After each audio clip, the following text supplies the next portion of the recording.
asalaamaaleykum wa rahmatullah wa barakaatu mbokki maa ngi lay nuyu di leen ziara di leen wan tey benn mbir moo xam ne si wàllu seet la seet bi nag du seetu lenn lu dut si wàllu ay diggante moom loolu rek moo ko tax a jóg diggante kese comme yow mi nga xam ne yaa ngi nekk ak sa jëkkër wala sa jabar wala ki ngay bëgganteel wala ki nga bëgg a takk wala koo bëgg a sëyal nga xam ne si ne nii lépp si wàllu diggante lay dox. da nga gis ne lu si gën a bëri day indi ay jafe-jafe yoo xam ne doo xam fu mu jugee day faral di am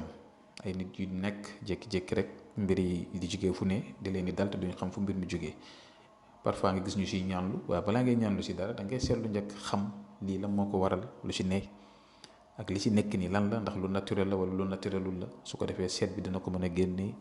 jox la si ay tegtal yoo xam ne xëy na ay ñaan wala ay tegtal wala sarax na te sarax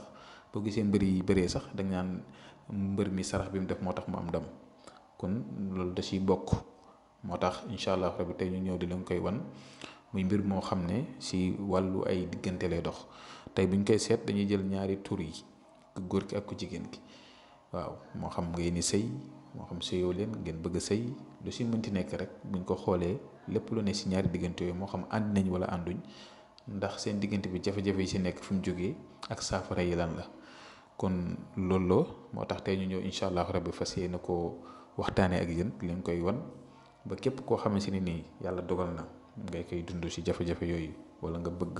am lu la leer tam si wàllu diggante bi nga mënti nekk incha allah rabbi bu ngay ñëw dafay si numéro boobu di affiché am na tam whatsapp incha allah kon ñu ngi yem fii ba suba incha allah asalaamaaleykum wa rahmatulah.